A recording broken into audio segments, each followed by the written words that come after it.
Hi, this video tutorial I will cover JDBC transaction management demo. Before you watch this video tutorial, please log into my channel and watch JDBC transaction management introduction video tutorial. Then come and watch this tutorial so that you'll understand this tutorial very clearly. Okay. The class JDBC transaction management demo has main method. In this main method, what I am doing is I am creating object of this class and calling add city information method. In add city information method, what I am doing is I am registering JDBC driver and driver manager using class.forName method. Then I am establishing connection to the database using driver manager. This driver manager dot get connection method will return the connection object. Then I am setting auto commit is false so that I can manage my own transaction. Then I have defined three SQLs. All SQLs are inserted into city table. ID is 6000, 6001 and 6002. And then I am doing connection.create statement. It will return the statement object, and using statement object I am executing the query. First I am executing SQL1, then SQL2, then SQL3. If all SQLs are executed properly, then what I am doing is I am committing the transaction using connection.commit method. And if any error occurred in this SQL execution, then what I am doing is I am rollbacking the entire transaction using connection.rollback method.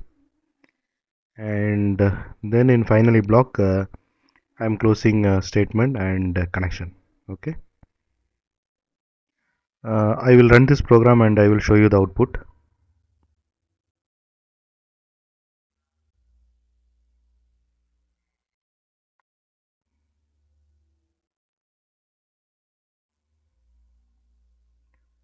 Here you can see the output. The SQL1 is successfully executed. SQL2 is successfully executed. When it tries to execute that SQL3, that time this error occurred. Okay. The error is data too long for the column country code. Okay. So what happens is when it executes this third SQL, exception occurred. Okay. So it will go to the exception block. In exception block, what I am doing is I am rolling back in the entire transaction. Okay. So even if one SQL is not executed properly, we have to just roll back. Okay. Suppose if all SQLs are executed properly, then just commit the changes in the database. Okay. So that changes will be applied to the database. Now we will see in database whether this 6000 row and 6001 row has inserted or not. Okay. I am executing this query. So there are no records has been inserted. Okay. So this is the expected behavior.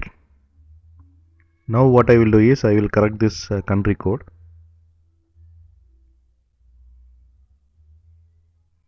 And I am running again. Now all three queries are executed properly, and changes are committed and applied to the database. Now I will run this query again. So here you can see all three rows has been inserted successfully in the city table. And this is about transaction management demo, and thanks for watching. Bye.